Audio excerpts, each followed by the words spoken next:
வாகனவியல் Tamil. Friends, நான் கோபிநாத். இது வாகனவியல் Tamil mechanical YouTube channel.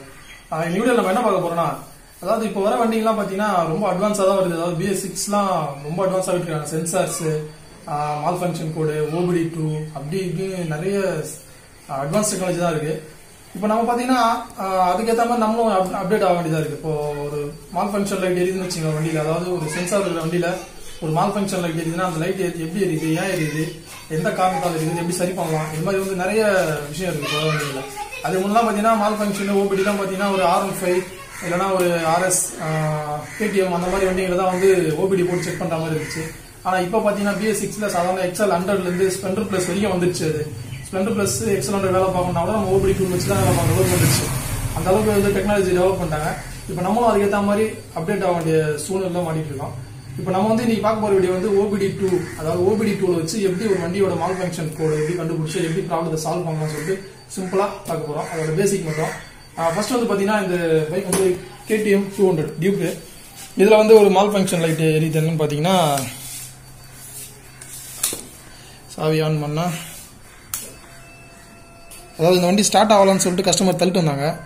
ஒரு ஒயரிங் ப்ராப்ளம் ரெடி பண்ணியாச்சு. இப்போ அடுத்து பாத்தீங்கன்னா மால் ஃபங்க்ஷன் வந்து பிளிங்க் ஆகிட்டே இருக்கு. இதான் மால் ஃபங்க்ஷன் லைட். இது எத்தனை தடவை பிளிங்க் ஆகுது அதை வச்சு தான் நம்ம அதோட ஃபால்ட்டை கண்டுபிடிப்போம். இப்போ கனெக்ட் பண்ணலாம். அதாவது லாங் பிளிங்க் வந்து 10 கணக்கு பண்ணணும், ஷார்ட் பிளிங்கே 1 கணக்கு பண்ணணும். இப்போ எத்தனை லாங் பிளிங்க் வருதுன்னு பார்ப்போம். ஒரு லாங்கு, 2, 3, 4 லாங்கு, ஷார்ட் எத்தனை கணக்கு பண்ணலாம். 1, 2, 3, 4 40. 1, 2, 3, 4, 5 மொத்தம் 4 லாங் பிளிங்க், 5 ஷார்ட் பிளிங்க். அப்போ அதாவது 45 கணக்கு. இது 45வது மால் ஃபங்க்ஷன் கோடு வந்து இதில் பிளிங்க் ஆகிட்டு இருக்கு. இப்போ இந்த வண்டி நம்ம ஸ்டார்ட் பண்ணிட்டோம். ஆனால் அந்த மால் ஃபங்க்ஷன் கோடு வந்து ஏன் வருதுன்னு சொல்லிட்டு நம்ம கண்டுபிடிக்க போகிறோம். இது 45 அந்த கவுண்ட் வச்சு நம்ம சார்ட் எடுத்து ஆன்லைனில் சர்ச் பண்ணாலே கண்டுபிடிச்சிடலாம் என்ன ப்ராப்ளம்ட்டு. இல்லைனா OBD டூல் வச்சு எப்படி செக் பண்ணுறதுன்னு சொல்லிட்டு பார்க்கலாம். இப்போ இது வந்து பார்த்தீங்கன்னா இதுதான் OBD டூல்னு சொல்லுவாங்க. இப்போ ஆன்லைனில் அமேசான்லாம் கிடைக்குது. இது வந்து ஒய்ஃபைல இருக்குது, ப்ளூடூத்தில் இருக்குது. நம்ம ஒய்ஃபை இதே வாங்கியிருக்கோம். இப்போ இது வந்து ஒரு 1000 ரூபாய்க்குள்ள வரும் வச்சுக்கிறேன். இது அமேசானில் கிடைக்கும். இதை கனெக்ட் பண்ணுறதுக்காக கேபிள் தனியாக வாங்கணும். இது வந்து ஒரு வண்டிக்கும் ஒரு யூனிக்கான கேபிள் வரும். இது இந்த வண்டி KTMோட கேபிள். இது பஜாஜ் NSRSக்கு செட் ஆகும். இப்போ நம்ம இந்த கேபிளை வச்சு நம்ம இந்த அடாப்டரை செட் பண்ணி எப்படி நம்ம ப்ராப்ளத்தை கண்டுபிடிக்கணும்னு சொல்லிட்டு பார்க்கலாம். இந்த அடாப்டர் இதுக்குள்ள இன்சர்ட் பண்ணிட்டு ஃபர்ஸ்ட் வந்து பேக் சீட் அவுத்துடலாம். சீட் அவுட் எடுத்துட்டு இந்த சீட் கட்டியில் பார்த்தீங்கன்னா இதுதான் வந்து OBDயோட அடாப்டர். இதில் தான் வந்து OBD கனெக்ட் பண்ணணும். இதை நம்ம முதல்ல ஓப்பன் பண்ணிட்டு இந்த அடாப்டரை இதில் இன்சர்ட் பண்ணலாம். கரெக்டாக இன்சர்ட் ஆகும், இது ஃபிட் ஆகும். இது சரியான கேபிள் போடணும், இல்லைனா வந்து OBD வேலை செய்யாது. அந்தந்த வண்டிக்கு தனியான கேபிள் கரெக்டாக கண்டுபிடிச்சி வாங்கணும். அது இப்போ இதை கனெக்ட் பண்ண உடனே பார்த்தீங்கன்னா அந்த OBDயில் வந்து ரெட் லைட் எரியும். ரெட் லைட் எரிஞ்சுன்னா அதாவது OBDக்கு சப்ளை வந்துச்சு, வண்டியோட பேட்டரியோட கனெக்ட் ஆகிடுச்சு சொல்லிட்டு அர்த்தம். அது சப்ளை வந்ததுக்கப்புறம் நம்ம என்ன பண்ணணும், மொபைலில் அதாவது டார்க் அப்படின்னு ஒரு ஆப் இருக்குது. இதுதான் டார்க் ஆப்னு சொல்லுவாங்க. இந்த ஆப் வந்து கூகுள் ப்ளே ஸ்டோரில் அவைலபிளாக இருக்குது. நம்ம ப்ளே ஸ்டோர் வந்து டவுன்லோட் பண்ணிக்கலாம். இது டவுன்லோட் பண்ணதுக்கப்புறம் பார்த்தீங்கன்னா நம்ம மொபைலில் வந்து ஒய்ஃபை ஆன் பண்ணணும். ஒய்ஃபை ஆன் பண்ணி OBD கூட அதை மேட்ச் பண்ணணும். அதை ஒய்ஃபைல போய் சர்ச் கொடுத்தோன்னா நம்ம வந்து ஒய்ஃபை OBD2 அப்படின்னு சொல்லிட்டு ஒரு டிவைஸ் காட்டும். அந்த டிவைஸ் கூட கனெக்ட் பண்ணிடணும். நான் ஆல்ரெடி வந்து பேர் பண்ணி வச்சுட்டேன். அதை பேர் பண்ணி வச்சதில் ஆட்டோமேட்டிக்காக கனெக்ட் ஆகிடுச்சு. இப்போ நம்ம ஒய்ஃபை கனெக்ட் ஆனதுக்கப்புறம் பார்த்தீங்கன்னா இந்த பைக் சிம்பிள் வந்து முதல்ல கனெக்ட் ஆகிற வரைக்கும் பிளிங்க் ஆகிட்டு இருக்கும். கனெக்ட் ஆனதுக்கப்புறம் அது ஸ்டாண்டர்டாக நின்றோம்.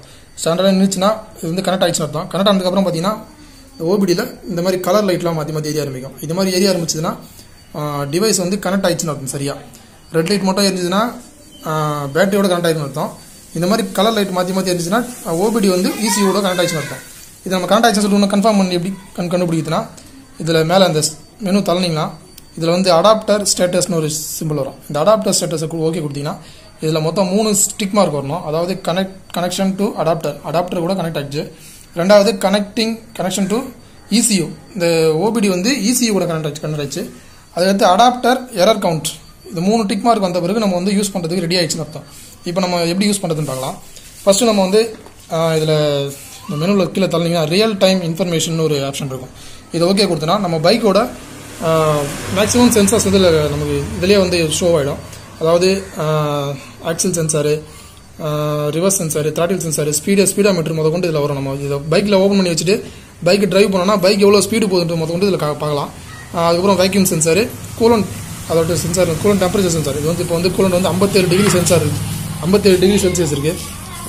இந்த மாதிரி நம்ம வந்து வண்டியில் இருக்கிற முக்கியமான விஷயத்தெல்லாம் வந்து நம்ம மொபைல்லே பார்த்துக்கலாம். இதில் சிம்பிளாக இப்போ த்ராட்டில் அந்த சென்சார் மட்டும் எப்படி வேலை செய்யுதுன்னு காட்டுற பாருங்க. இப்போ பைக் ஆனில் தான் இருக்குது, ஆனால் வண்டியை ஸ்டார்ட் பண்ணல. ஆனால் ரைட்டாக ஆக்சிலேட்டர் மட்டும் ஆக்சிலேட்டர் கொடுக்கும்போது என்ன ஆகுது பாருங்க, இந்த சென்சார் வந்து அழகாக அது ஆக்சிலேட்டர் கொடுக்கறதுக்கு ஏற்ற மாதிரி மேலே போயிட்டு வரும். இந்த ரீடிங் த்ராட்டில் ரீடிங் மேலே போயிட்டு வரும். அதாவது வண்டியோட எல்லா சென்சரோடும் வந்து இப்போ மொபைல் வந்து கனெக்ட் ஆகிருக்கு. இப்போ நம்ம இதில் ஃபால்ட் கோடு எப்படி கண்டுபிடிக்கலாம் அப்படின்னு சொல்லிட்டு பார்த்தீங்கன்னா, அது வெளில வந்தோன்னா இந்த ரியல் டைம் இன்ஃபர்மேஷனுக்கு அடுத்து ஃபால்ட் கோடுன்னு இருக்கு பாருங்க, அதை டச் பண்ணோன்னா நமக்கு இந்த மாதிரி ஒரு சர்ச் சிம்பிள் வரும். அந்த சர்ச் பண்ணோன்னு வச்சுங்க, அது வந்து சர்ச் பண்ண மேலே ஸ்கேன் பண்ண ஆரம்பிக்கும். மேலே பார்த்தீங்கன்னா ஸ்கேனிங் 6%, 11%, 14 அப்படி இந்த பர்சன்டேஜ் வந்து 100 வரைக்கும் போகும். 100 வரைக்கும் போச்சுன்னா என்னென்ன ப்ராப்ளம் இருக்குன்னு சொல்லிட்டு லிஸ்ட் நமக்கு தனியாக வந்துடும். ஆல்ரெடி ஒன்று வந்திருக்கு, P0030 power train HO2S heater control circuit அப்படின்னு சொல்லிட்டு ஒரு எரர் கோடு வந்திருக்கு. அது என்னன்னு சொல்லிட்டு பார்க்கலாம். 55 முதல்ல ஸ்கேன் பண்ணி முடிட்டோம்.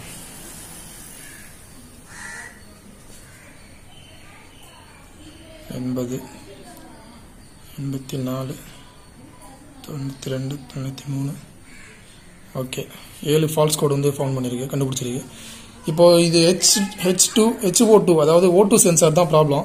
இப்போ இந்த நம்ம ஆல்ரெடி நம்ம பிளிங்க் கோடில் பார்த்தோம் 45 பிளிங்க் கோடு, அதோட டியூக் கோட சார்ட் எடுத்து பார்த்தோம்னா 45 பிளிங்க் கோடில் வந்து லேம்டா O2 சென்சார் ப்ராப்ளம் தான் வரும். இதுலேயும் O2 சென்சார் தான் வந்திருக்கு நமக்கு. லேம்டானாலும் O2 சென்சார்னாலும் ரெண்டு ஒன்று தான். லேம்டா O2 சென்சார் தான் நமக்கு சாட்டில் வரும். நம்ம OBD ஸ்கேனில் பார்த்தீங்கன்னா இதுலேயும் O2 sensor heater control circuit தான் ப்ராப்ளம் வந்திருக்கு. இப்போ நம்ம வந்து O2 சென்சார் தான் ப்ராப்ளம் சொல்லிட்டு நம்ம ஐடென்டிஃபை பண்ணிட்டோம். அதனால தான் நம்ம வந்து மேல் ஃபங்க்ஷன் லைட் தெரியுது. இப்போ நம்ம இந்த ரீசெட் பண்ணலாம். அதாவது சில நேரத்தில் என்னன்னா நம்ம ப்ராப்ளம் வந்து சரியாயிட்டு இருக்கோம், சரியாயிட்டு அந்த எரர் மட்டும் நமக்கு யூசியூல மெமரியில் இருக்கும். அந்த எரரை வந்து நம்ம ரீசெட் பண்ணலாம். அதாவது இந்த சைடில் இந்த 3 டாட் இருக்கு பார்த்தீங்களா, இது டாட் டச் பண்ணோன்னா கிளியர் ஃபால்ட்ஸ் ஆன் ECU. இதை டச் பண்ணும்போது என்னன்னா இந்த மாதிரி ஒரு பேராகிராஃப் வரும். இது என்ன போட்டிருக்காங்கன்னா இன்ஸ்ட்ரக்ஷன் கொடுத்துருக்காங்க. அதாவது you should only perform this action after the fault has been fixed and when the vehicle is stationary. அதாவது நம்ம இது எப்போ எரர் கோடு நம்ம ரீசெட் பண்ணோம்னா அந்த ப்ராப்ளத்தை வந்து ஃபிக்ஸ் பண்ணி முடிச்சதுக்கு அப்புறம் தான் நம்ம அதை ரீசெட் பண்ணணும்னு சொல்லி போட்டிருக்காங்க. நெக்ஸ்ட் வந்து if the case of the fault has not been fixed then the fault code will reappear at a later time or in some cases not clear at all. அதாவது நம்ம ஒருவேளை நம்ம அந்த ப்ராப்ளத்தை சால்வ் பண்ணாமல் நம்ம ரீசெட் பண்ணும்போது என்ன ஆகுனா அது அப்போதைக்கு அது அந்த ஃபால்ட் கோடு வந்து மறைஞ்சாலும் மறுபடியும் வந்து ரீஅப்பியர், அதாவது மறுபடியும் வந்துடும் சொல்றாங்க. சில வண்டிகளில் வந்து அது கிளியர் ஆகாது அப்படின்னு சொல்லிட்டு போட்டிருக்காங்க. மூணாவது பார்த்தீங்கன்னா note some vehicles require the engine to not be running before fault code can be reset. Other vehicles require you to start the engine immediately after sending the fault code clear command. அதாவது சில வண்டிங்க வந்து நம்ம இன்ஜினை start பண்ணாமலே வந்து fault கோடை வந்து கிளியர் பண்ணலாம். ஆனால் சில வண்டிங்களை வந்து நம்ம ஃபால்ட் கோடு கிளியர் பண்ண சொல்லி கமாண்ட் கொடுத்த உடனே அதாவது வண்டியோட இன்ஜினை வந்து ஸ்டார்ட் பண்ணணும்னு சொல்லியிருக்காங்க. இது மாதிரி இன்ஸ்ட்ரக்ஷன் தான் கொடுத்துருக்காங்க. சரி, ஓகே, நம்ம இதை ஓகே கொடுத்து கிளியர் பண்ணலாம். வண்டியும் ஸ்டார்ட் பண்ணிடுவோம். இப்போ இது பர்சன்டேஜ் வந்து ஏறிட்டு இருக்கு, 67%, அந்த மாதிரி 100 வரைக்கும் வரும். அப்டேட் ஆயிடுச்சு.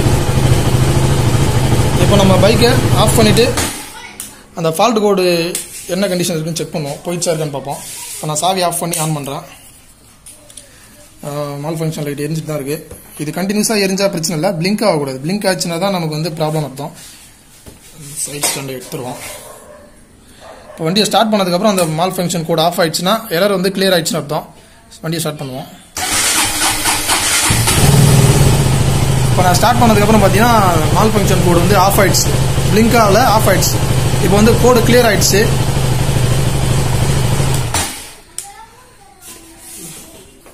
இப்போ இந்த மெத்தடில் தான் நம்ம வந்து ஒரு லேட்டஸ்ட் வண்டிங்களில் OBD போட்டு எப்படி செக் பண்ணி ப்ராப்ளத்தை கண்டுபிடிச்சி அதை சால்வ் பண்ணுறதுன்னு சொல்லிட்டு சிம்பிளான மெத்தட் இது. ஒரு சின்ன இன்ஸ்ட்ரக்ஷன் வீடியோ மாதிரி. இப்போ நம்ம ஃபால்ட் வந்து ரீசெட் பண்ணிட்டோம். மறுபடியும் இது ஃபால்ட் கோடு வந்துச்சுன்னா நம்ம O2 சென்சார் வந்து மாற்றுற மாதிரி இருக்கும். இந்த வண்டியில் வந்து O2 சென்சாரோட ரேட் வந்து ஒரு 2700 2800 வருது. அதுவும் ஷோரூமில் வந்து இது கவுண்டர் சர்வீஸில் கொடுக்க மாட்டாங்களாம். அதாவது அவங்கள்ட்ட தான் ரெடி பண்ணி தருவோன்றாங்க KTM ஷோரூமில். அதுவும் நம்ம இந்த வண்டியில் கொஞ்சம் இன்ஜின் ப்ராப்ளம்லாம் வேறு இருக்குது, லைட்டாக பிளாக் ஸ்மோக்லாம் வருது. அதனால் இது நம்ம ட்ரை பண்ணி பார்ப்போம். ஒரு வேளை சென்சார் கிடைச்சிதுன்னா இதே ரெடி பண்ணி அது வீடியோவாக போடலாம். அப்படி சப்போஸ் சென்சார் கிடைக்கலன்னா இந்த ஷோரூம் தான் கொடுத்துருக்கணும், வேறு வழி இல்லை. ஓகே ஃப்ரெண்ட்ஸ், இப்போ OBD பற்றி உங்களுக்கு ஒரு சின்ன ஐடியா வந்திருக்கும். அது எப்படி யூஸ் பண்ணணும், சிம்பிள் தான், எல்லாருமே யூஸ் பண்ணலாம். நீங்கள் மொபைல் ஃபோன் யூஸ் பண்ண தெரிஞ்ச எல்லா மெக்கானிக்கும் கண்டிப்பாக யூஸ் பண்ணலாம். ரொம்ப சிம்பிள் தான். எல்லா இந்த சேட்டோட எல்லா கோடோட ரீசன் வந்து நமக்கு ஆன்லைன்ல ஈஸியாக கிடைக்குது. அந்த வீடியோ பிடிச்சிருந்தா லைக் பண்ணுங்க. வீடியோவில் ஏதாவது சந்தேகம் இருந்தால் கமெண்ட்ல கேளுங்க.